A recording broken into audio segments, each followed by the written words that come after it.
Katakan, apa ada seorang pemuda yang mendarat di pulau ini? Katakan, ayo cepat katakan. Sontoloyo. Kalau kamu tidak mau jawab, kupatahkan satu demi satu tulang-tulangmu. Ayo jawab. Gombal bodol. Katakan. Iya. Tabib muda itu dimasukkan penjara di bawah tanah. Di mana? Di balik bukit itu, Neng. Ada sebuah rumah. Pulau ini tidak terlampau besar untuk aku mencarimu atau membunuhmu. Kalau ternyata omonganmu itu bohong. Benar, Neng. Saya tidak bohong. Saya tidak bohong.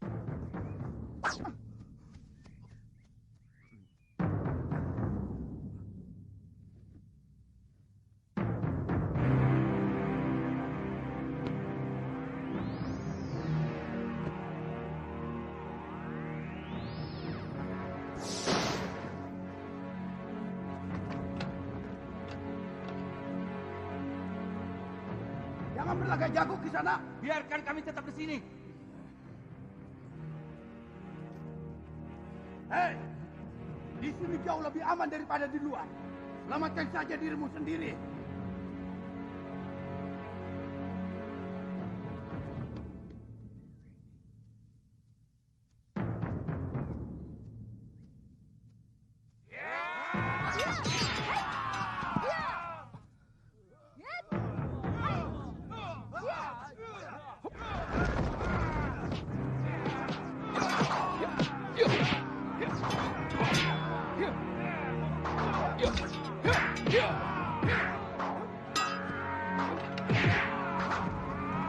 Kurang ajar. Benar-benar luar biasa anak muda itu.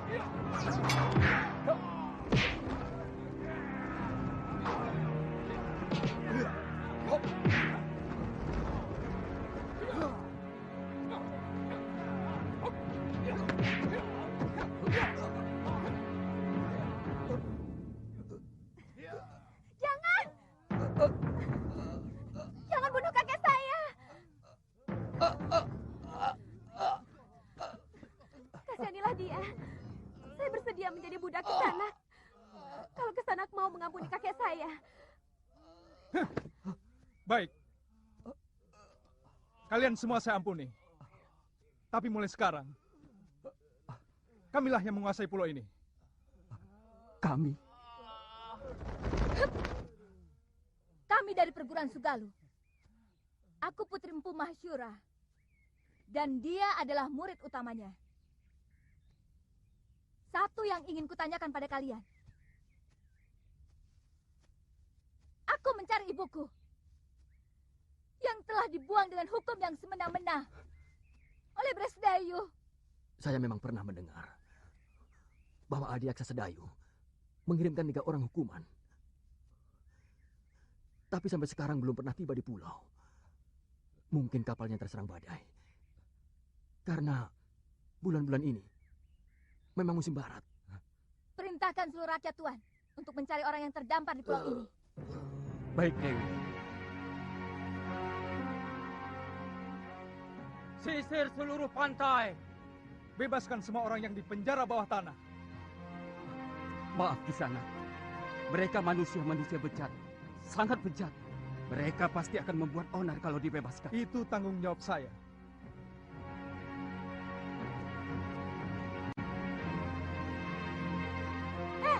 Siapa kamu? Dia cucuku Dewi. Saya tidak tanya kamu. Nama saya Kaliana Tantri. Cucu kakek Kalapati. Dia yang telah menyelamatkan saya dari keroyokan ular dan kalajengking di penjara bawah tanah. Jangan coba-coba menggoda kekasihku. Aku bisa melakukan kekejaman yang lebih dari kakekmu.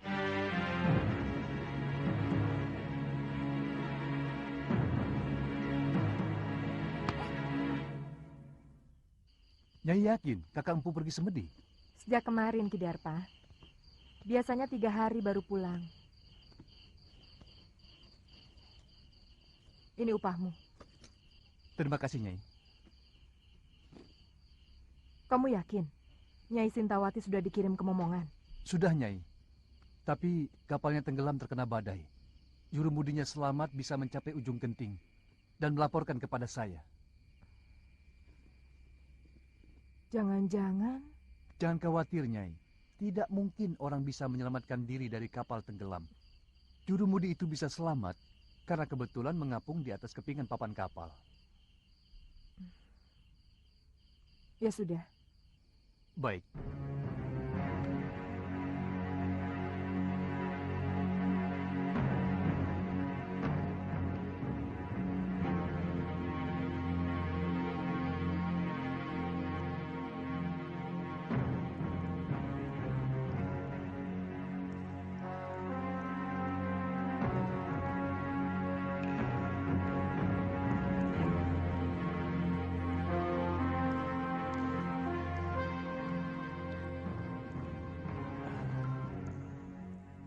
Kenapa wajah Nila Saroya dan Darpasura selalu mengganggu pikiranku?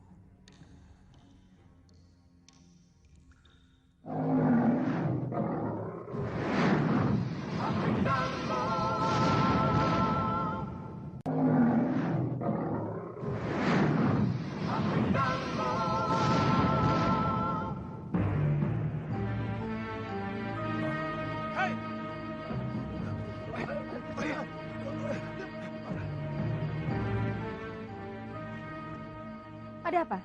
Maaf, Nyai. Kami kira maling yang mau menyusup ke dalam balai pusaka. Apakah tingkah laku saya seperti maling? Maafkan saya, Nyai. Kakang Mahasyura menyuruh saya untuk membersihkan bilik pusaka Padepokan sebelum berangkat bersemedi. Dan sekarang saya baru sempat.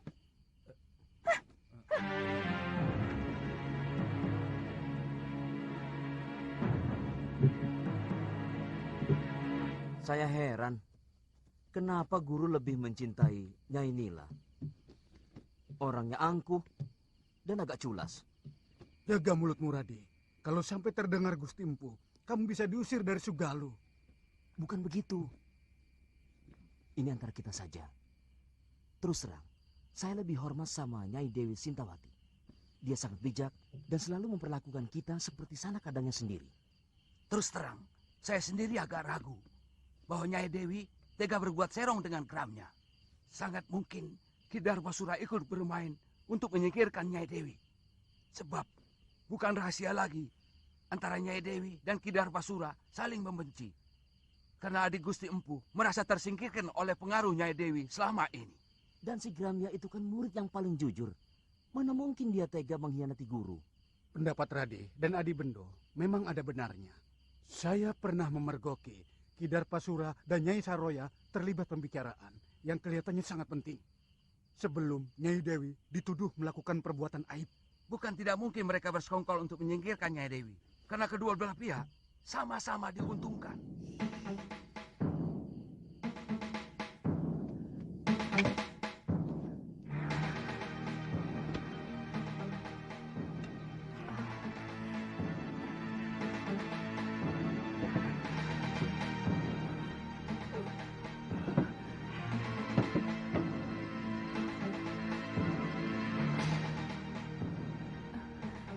Dahsyat Ria.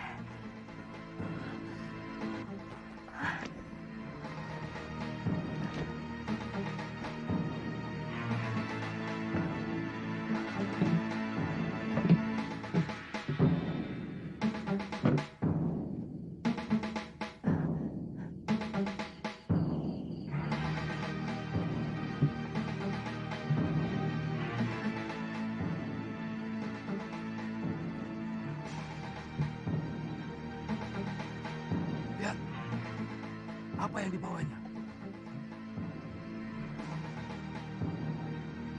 Jangan-jangan dia mencuri pusaka padepokan. Itu tanggung jawab kita. Apalagi Gusti Empu sedang seperti.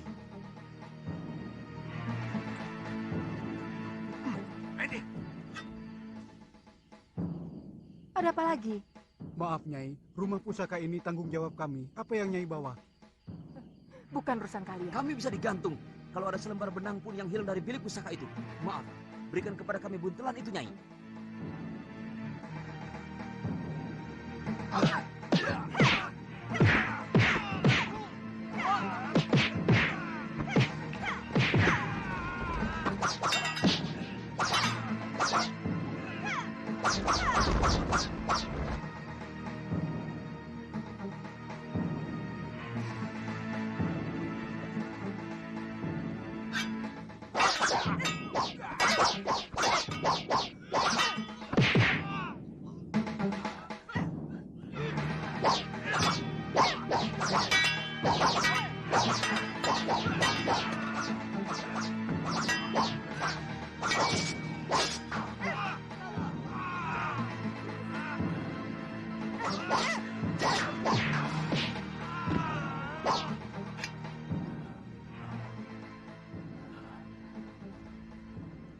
Kenapa kau lakukan itu, istriku?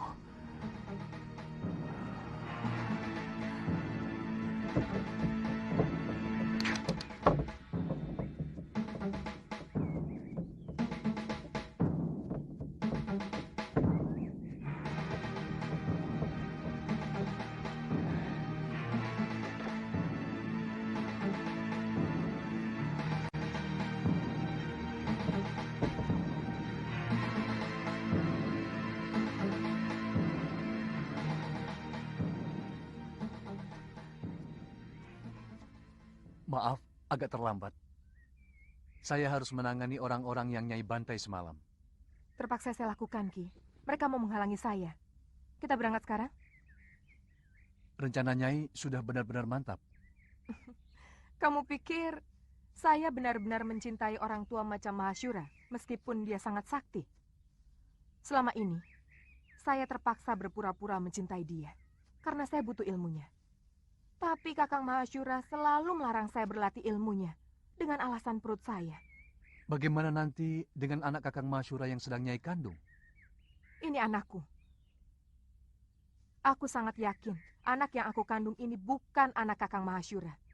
Karena ketika dia mengawiniku, aku sudah 2 sasi terlambat bulan. Aku akan kembali ke padepokan dekat Gunung Parang. Mari, Nyai. Aku akan menghimpun kekuatan dari perguruan Halimun Petak. Untuk itu, saya mengajak Ki Darpasyura bersama-sama menegakkan kekuatan perguruanku yang sudah hancur oleh Sudamani. Ada dendam perguruan yang masih belum tuntas. Kalau tidak salah, perguruan Halimun Petak adalah Empu Ranggasuli. Dia ayah saya. Oh. Saya yakin Nyai sudah tahu perseteruan antara ayah Nyai dengan Kakang Mahasyura.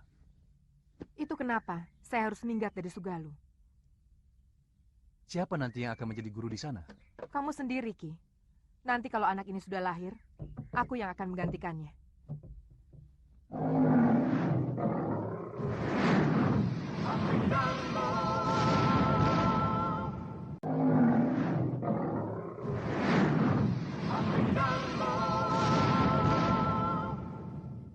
Sangat janggal kalau sebuah negara tidak memiliki raja.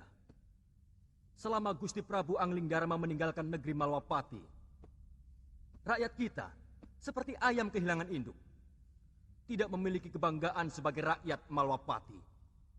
Bahkan mereka cenderung menjadi bangsa yang rendah diri. Lalu, mau apa Prabaswara? Mestinya Gusti Patih sudah harus mengambil keputusan. Keputusan? Ya, terus terang. Kesetiaan Gusti Prabu Anglingdarma kepada negeri Malwapati mulai saya ragukan. Mungkin karena beliau hanya sebatas mantu dari Gusti Sepuh. Sebenarnya Gusti Patih jauh lebih berhak untuk menjadi raja. Karena kalau saja tidak ada sayembara memperebutkan mendiang Gusti Dewi Setiawati, maka Gustilah yang seharusnya menjadi raja. Sayembara itu yang mengadakannya adalah aku, bukan Romo Prabu. Dan pertaruhannya adalah tahtaku. Di samping adik kandungku yang sangat kucintai, Dinda Setiawati. Sesudah Gusti Dewi meninggal tanpa anak, apakah hak tahta kerajaan Malwapati ini juga masih dimiliki Prabu Anglingdarma? Atau sebenarnya sudah batal? Terus terang, kami tidak pernah berpikir sampai hal itu. Saya tetap rela adik Prabu memegang tampuk kekuasaan. Meskipun Dinda Setiawati telah tiada. Ini menyangkut tanggung jawab beliau, Gusti Pati. Sungguh sangat berbeda. Seorang pewaris asli dan seorang yang hanya menerima pemberian. Jangan menggoyah keyakinanku, Katiwanda. Janji seorang satria itu pantang mencela-mencela. Pagi kuning, siang merah, malam hijau. Gusti akan membiarkan negeri ini semakin kerdil tanpa kemajuan setapak pun, karena tidak adanya raja.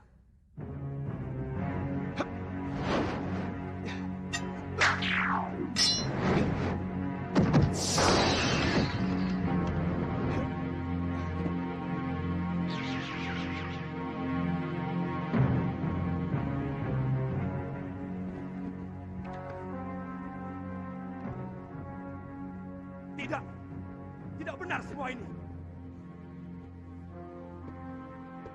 Siapa kamu? Apa aku sudah banyak berubah, Kakang Madrin? Adik Prabu seorang yang sangat santun. Sedangkan caramu datang sembunyi-sembunyi seperti maling. Maafkan aku, Kakang Madrin. Sebenarnya aku ingin membuat sebuah kejutan kepada kalian. Tapi mendengar pembicaraan kalian barusan, membuat aku kurang bernafsu. Maaf, aku masih menyaksikan kebenaranmu sebagai Prabu Anglingdarma. Apakah kamu sanggup meyakinkan aku bahwa kamu adalah rajaku? Kamu menantangku, Kakang Madrin? Aku wajib meyakini kebenaran dari raja negeriku.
Percaya.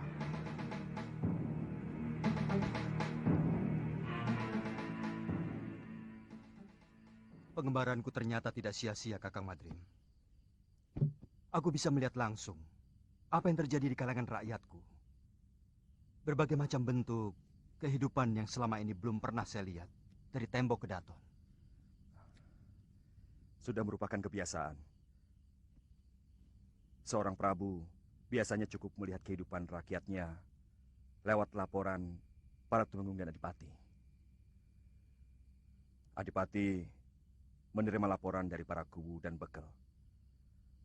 Bekel menerima laporan dari Jagabaya dan para kepala kampung. Itulah kenapa banyak raja yang menjadi membambung. Maksud Adi Prabu? Banyak rakyat yang menderita. Tapi raja tidak mampu melihatnya. Tidak sedikit rakyat yang menjerit karena penderitaan mereka. Tapi kuping raja sama sekali tidak bisa mendengar. Karena semua laporan kehidupan yang masuk ke dalam kedaton sudah disaring dan diberi bedak. Supaya kelihatan indah, adem ayem, toto tentrem, kerto raharjo. Tidak baik seorang raja harus memikirkan hal-hal sepele seperti itu. Semua itu cukup ditangani oleh para rakyat dan tumenggung. Sebab ada yang jauh lebih penting dari urusan tetek bengek seperti itu. Adalah bagaimana supaya bisa menjaga wibawa. Pengembaranku selama ini membuka mata dan telingaku. Bahwa ternyata rakyat tidak pernah peduli. Apakah rajanya berwibawa atau tidak. Yang penting bagi mereka, apakah raja memperhatikan nasib mereka atau tidak.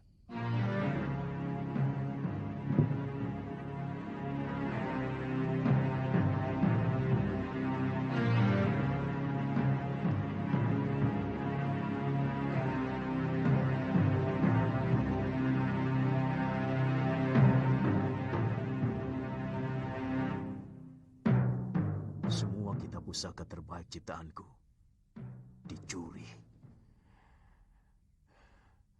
Aku yakin ada orang lama perguruan Sugalu yang mempengaruhi istriku.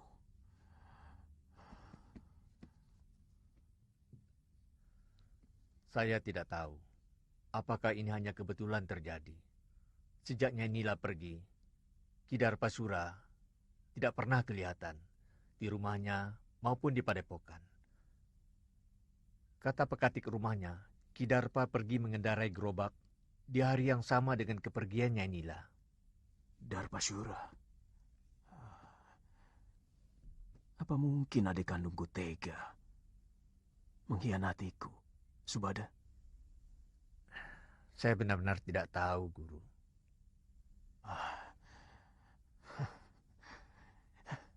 Siapapun boleh meninggalkan padepokan Sugalu ini. Tapi tidak dengan cara buruk seperti ini.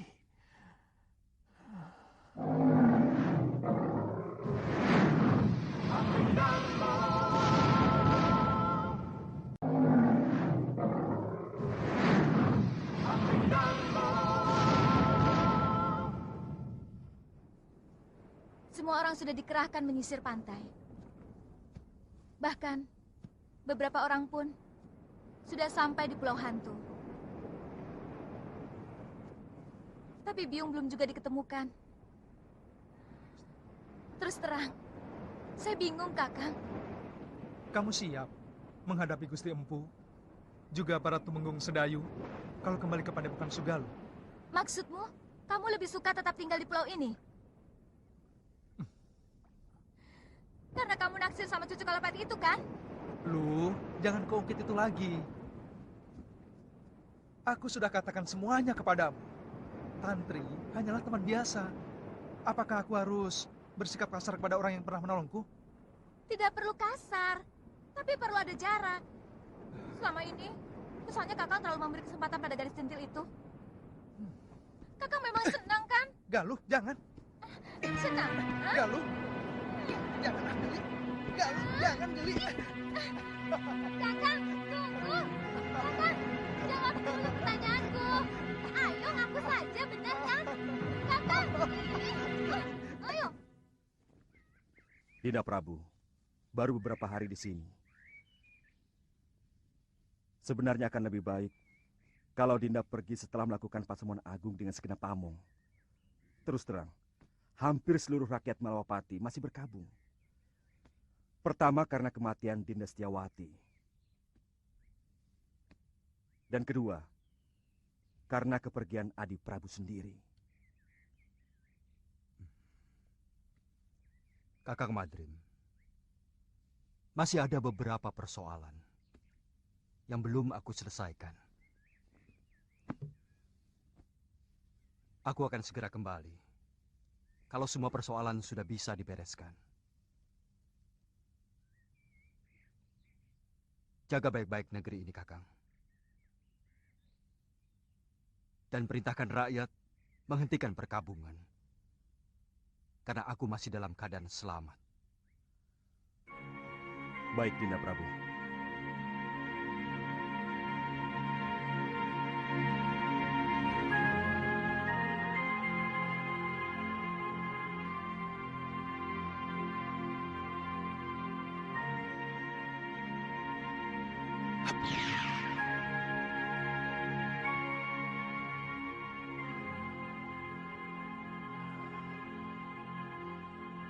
Aku ingin tahu apa yang sebenarnya Adi Prabu lakukan.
Gusti Prabu. Guru menangis? Mana? Mana Nini Saroya?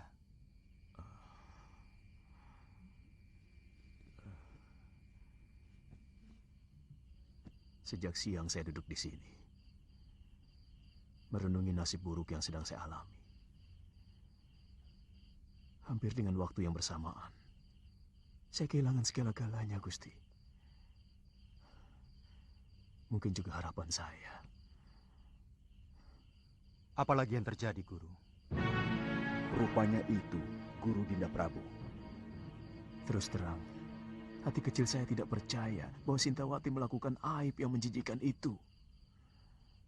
Tapi Guru tidak berusaha melakukan apapun?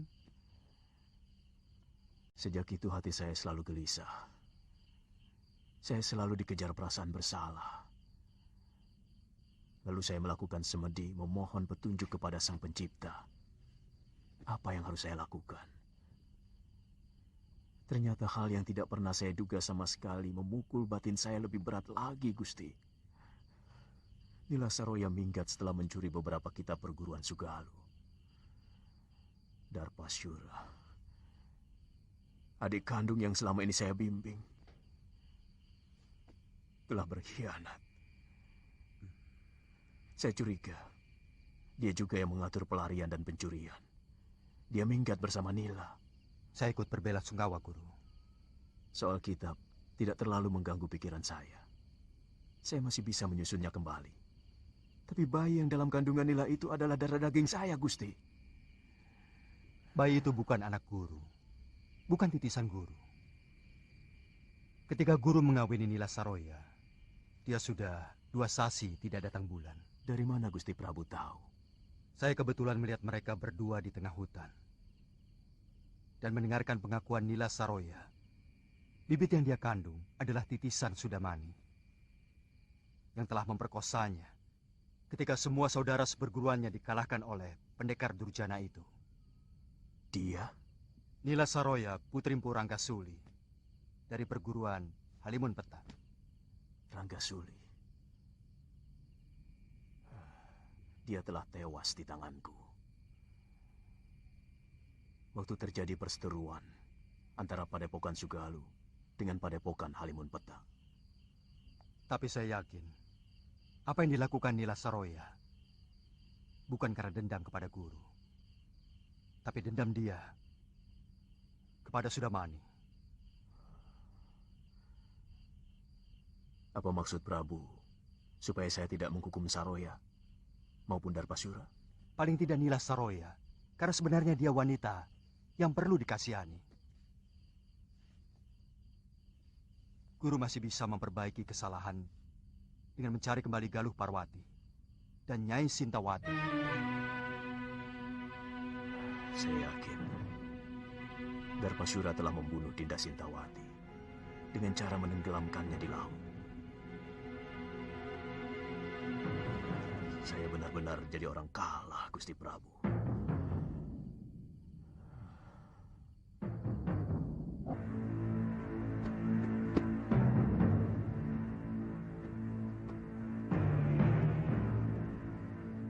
Bagaimana kalau guru tidak mau menerima kita? Kita mengembara. Mungkin ke negeri Malwapati. Karena dari dulu Gusti Prabu Anglingdarma pernah menjanjikan mau mengajak saya ke sana.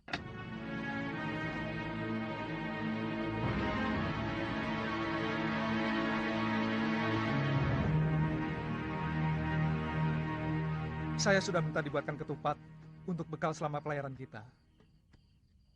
Dengan jung kecil, kemungkinan kita akan jauh lebih lama dari pelayaran kita ke pulau ini. Kita harus mengatakan pada Kalapati bahwa dia tetap hanya seorang wakil penguasa di pulau ini. Karena kita telah menaklukkan mereka. Kamu masih menginginkan untuk menguasai pulau menjijikkan ini, loh. Sekedar supaya dia tahu bahwa dia orang taklukan.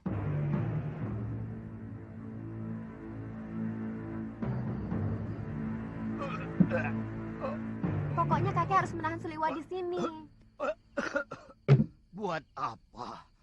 Kalau dia hengkang dari sini, aku malah senang. Dan pulau ini akan menjadi milikku lagi. Kek, saya mencintai Suliwa, Kek. Saya bisa mati kalau harus berpisah sama dia, Kek.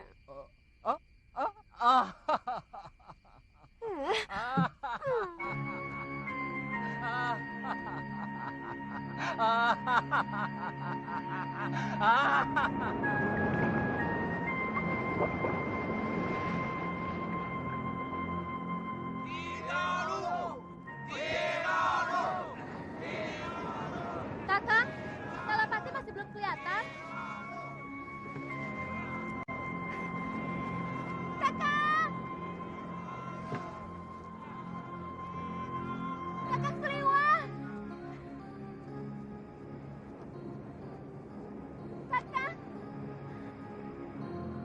Dia lagi. Kakak Seliwa! Kakak! Ada apa? Kakek, tolong kakek.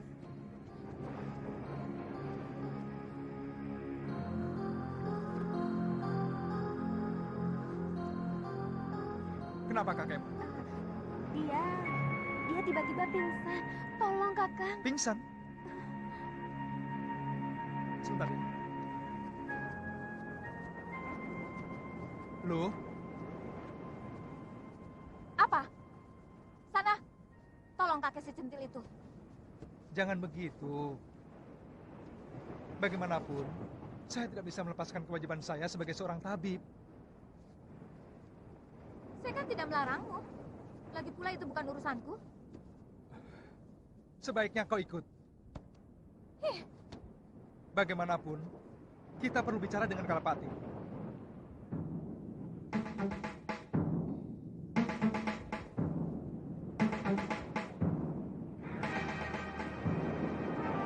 Hah, di mana dia? Di rumah.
Racun.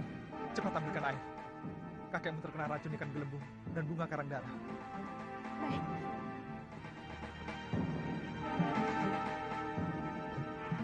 Masih bisa diselamatkan, Kakang?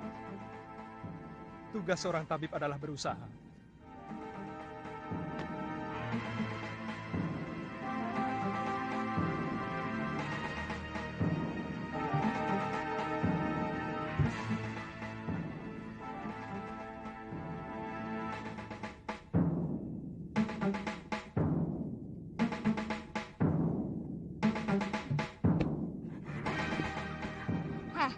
Kenapa kamu tampak senang melihat kakekmu yang sekarang itu? Jangan-jangan kamu sendiri yang meracuninya. Kenapa Nini bicara begitu? Kalau saya mengharapkan kematian kakek, buat apa saya minta tolong sama Kakang Suliwa?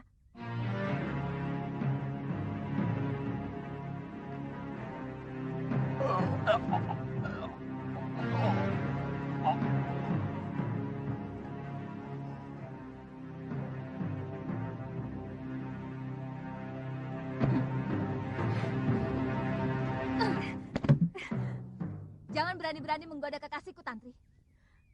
Saya juga mencintai Kakang Liwan ini. Kamu bisa kubunuh.